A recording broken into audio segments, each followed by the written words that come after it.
Hi guys. Hi.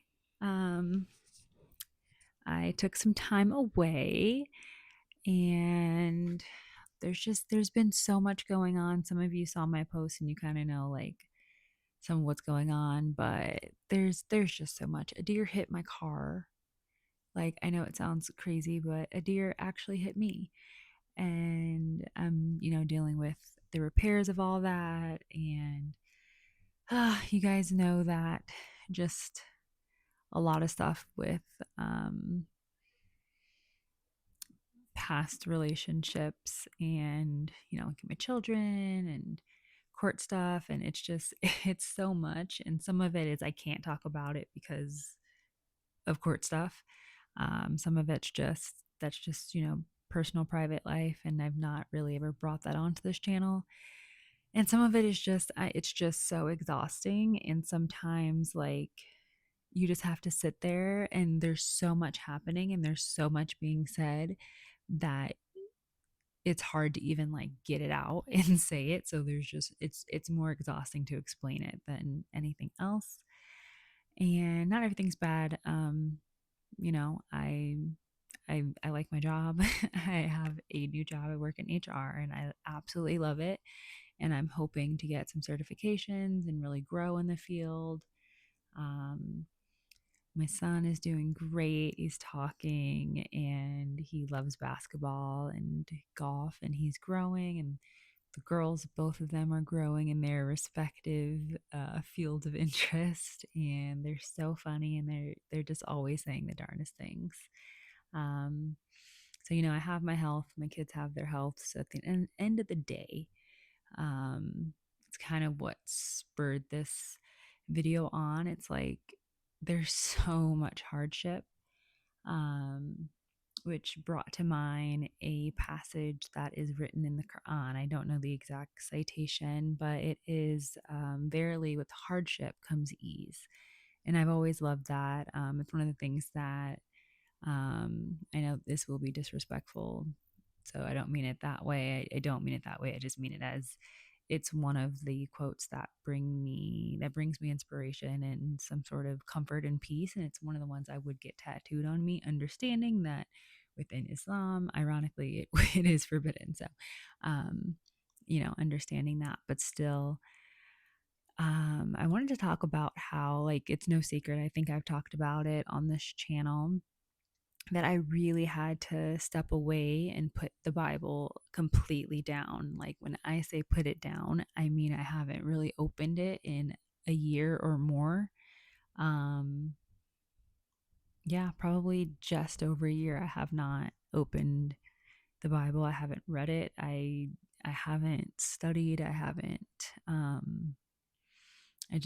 I don't want to like say too much or go too far into detail with my own spiritual practices, but I've completely set aside that book. And I wouldn't say all the instructions because some of them are just common decency. Some of them are things that um, I made a choice over a decade ago, not to put it into my body. And I haven't, just changed that because I put the book down. It's, I see value in certain things, but other things I just don't see value in, or um, like I said, I've always said on this channel, I don't have the ability, like most people from my observation, to um, read a religious work that is considered divinely inspired and pick and I don't want to say pick and choose. I know it's like very cliche and overused, but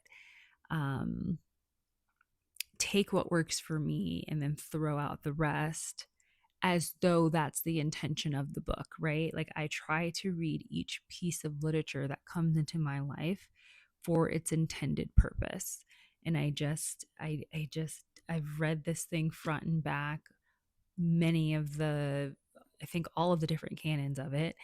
And I don't see any justification for saying, hey, I don't like this, so this doesn't apply to me, but I can keep the rest of this and still say I believe in this whole thing. I don't see it. If y'all see it, let me know. I don't see it.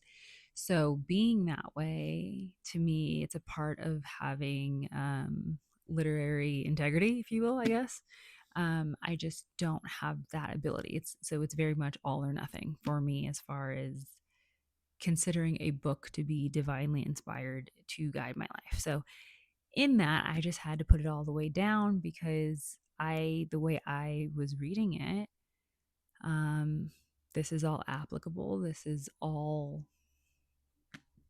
something that this deity wanted, allowed, tolerated, did not like some parts of it, absolutely did not tolerate, whatever the case may be. The decisions in the book are the decisions in the book, the narrations are the narrations.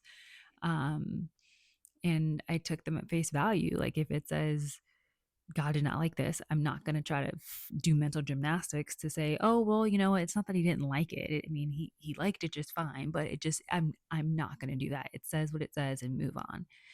So, like I said, in doing that, it wasn't benefiting my life. The decisions I was making based off of the beliefs from, again, just face value, they were not benefiting my life, even down to like the people I was choosing to be around.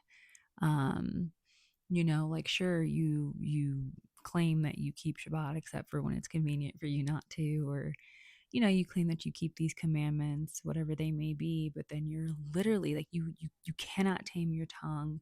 You're so wicked with your words. You're wicked with how you treat people. You're conniving. You're deceitful. You're backstabbing.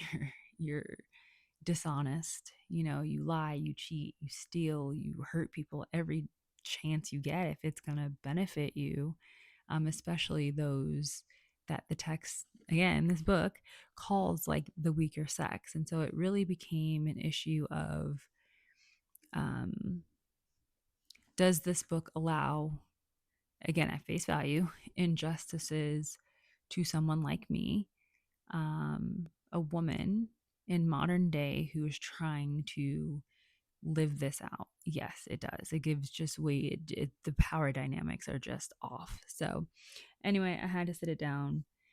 But again, the impetus for this video is to say that one, be careful what you put into you, but two, understanding that if something's true, it's true, or no matter where it's found. I've always said that. Or three, once you do have a certain foundation laid, or you've decided that something was a certain foundation in your life at any point in your life, those things, the things that stick with you, right? So I was moving around today just in my anxious mode and cleaning up kind of frantically, but just like when you're feeling in a mood, you just start cleaning.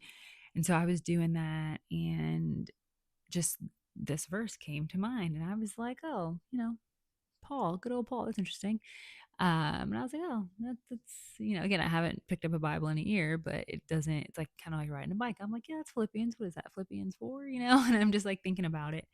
But and I still haven't. This is like y'all are watching me for the first time open the Bible in over a year, to even find this verse that I thought about today, and again, still didn't look up. But I just wanted to read this passage because, again, I think where I'm at in my spiritual journey and all of this is, whether it's, and I know everything I'm about to say is controversial, but whether it's tarot or oracle or crystals or meditation or prayer or reading philosophy, Western, Eastern philosophy, whether it's talking to people, reading classic literature, reading modern literature, wherever I'm drawing inspiration from, which is coming in all different ways, I'm not discriminating too much. There still have boundaries here, right? Still have boundaries, but not as closed off as I used to be to certain things.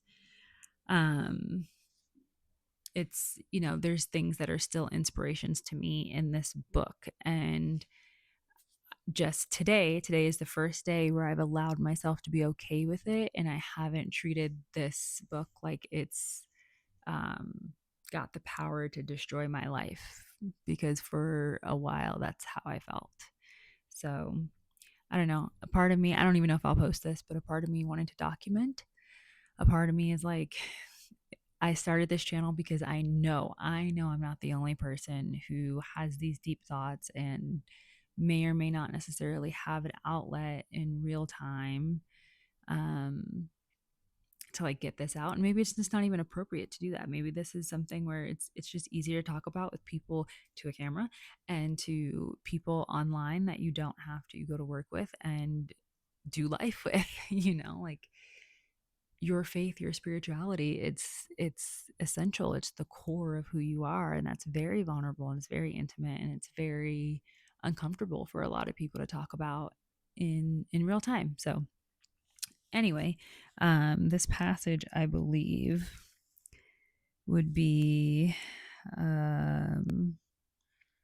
Philippians.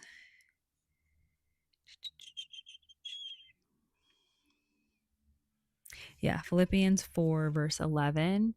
But I'll just go ahead and read the whole chapter 4 um, on to verse 13.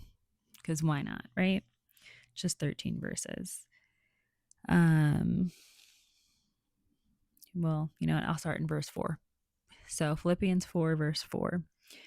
Rejoice in the Lord always. Again, I will say rejoice. Let your gentleness be known to all men. The Lord is at hand. Be anxious for nothing, but in everything by prayer and petition, along with thanksgiving. Let your requests be made known to God. And the shalom of God, which surpasses all understanding, will guard your hearts and your thoughts in Messiah Yeshua. Finally, brothers, whatever things are true, whatever things are noble, whatever things are just, whatever things are pure, whatever things are lovely, whatever things are of good report, if there is any virtue and if there is any praise, think about these things. The things which you learned, received, heard, and saw in me, do these things, and the God of Shalom will be with you. But I rejoice in the Lord greatly that now at length you have revived your thought for me, in which you did indeed take thought, but you lacked opportunity. Not that I speak because of lack, for I have learned in whatever state I am to be content in it. So that's the verse that came to mind. For I have learned to be content in any state, whatever translation you have. But Philippians 4:11, that's what flashed across my mind today, just with the current hardship I'm in. It's just, you know what, like there's a lesson in everything, and I can get really negative. And of course I cried, I had my breakdown, and that's me. Like, I'm going to cry, I'm going to have my breakdown, but I'm going to get up and I'm going to fight and I'm going to claw my way back and I'm going to try to, be positive and just fight through it.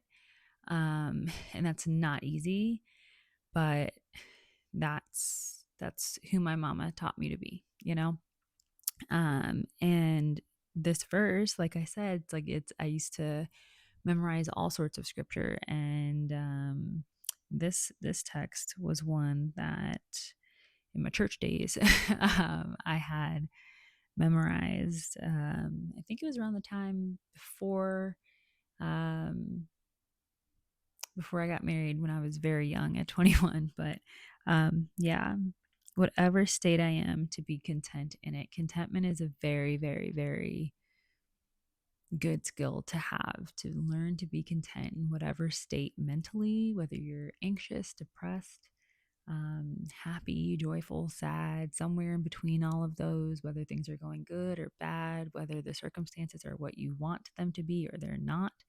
To learn to be content in any circumstance, any state that you are in. Like, that's a goal, you know?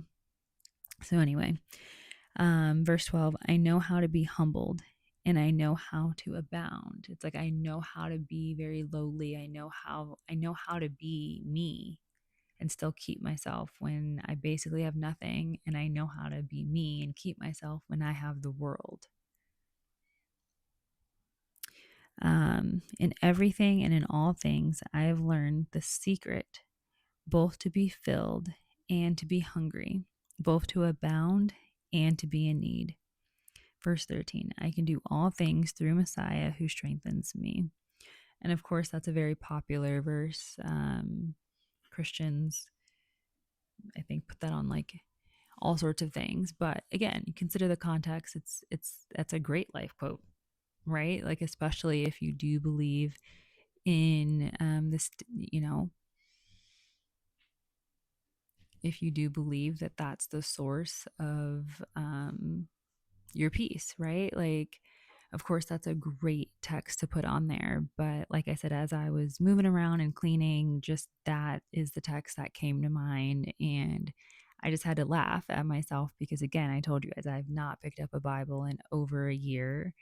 I just put it down and I just didn't, I kind of just needed to detox and I just needed a very big break. But it's very funny that, again, be careful what you put in, good or bad, because those are the things that will come up when you are going through hard times to kind of carry you through. And just to remember um, someone else's statement about knowing how to be content no matter what state they're in, knowing how to be humbled or abound and still be um, who they are and the secret that is. And that's, I don't know, it's a source of comfort right now. And I think that there's got to be someone else out there who needs to hear that as well. And like I said, it's not always, like you're pounding through the Torah, you're pounding through Haftarah and your Torah portions and scriptures and just, going all hard in your faith. Sometimes you just have to step away, and that doesn't take away from what you did deposit into you in those times. When you were studying more, you're praying more, whatever, more involved and active in your faith. Um, it's still those truths, again, no matter where they're found. I don't care if it's the Bible, the Quran. Like I said, I love Western philosophy, Eastern philosophy. It doesn't matter where you find the source of truth. Um,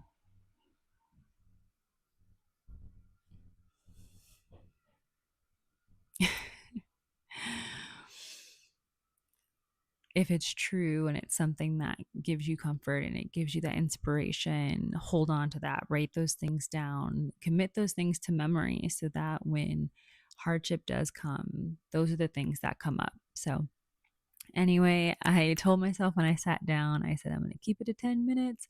I'm not going to get on here and do a 20-minute ramble. Surprise, guys, we're at 18 minutes. It's going to be another 20-minute video. I like to ramble. Speaking of which, I thought about starting a podcast because I like to talk and I feel like in my real life, no one wants to hear me talk as much as I talk. So why not put it to use and start a podcast just about random things? There's so many random topics that I just want to talk about, and it helps just clear my mind of all of these things. So, anyway, I hope this video serves as comfort, inspiration, confirmation, maybe to some of you. I know I'm not the only one who has, especially in the age that we're in. Some people call it the age of Aquarius, this age of knowledge, this age of walking away from institutions and organized religion and organized just structure around matters of faith and spirituality. I know I'm not the only person who kind of like just had to put the book down and not live out of a book, but just like walk as a spiritual divine being in this world and just into it and feel my way through things. I know I'm not the only person. So, again, I hope that um, good conversations are sparked from this. Definitely leave your comments. Let me know how you guys are doing. And if you've ever had a time where you weren't necessarily like actively feeding yourself spiritually, but those times where you did put in that work for yourself. And it doesn't have to be like religious, it could be, going to therapy and doing your manifestations, doing your affirmations, and just really working on retraining your brain, those sorts of things where you were really active and proactive in that. And then you took a break, a long break. But that work that you put in paid off, and it came up later to kind of help you through. So again, it doesn't have to be one way or the other. That's not what this channel is for necessarily, although I do like to dive into religious writings. But um, I again hope that this serves as comfort and maybe confirmation to someone else out there. So anyway, until next time, Amir Hashem. Bye, you guys.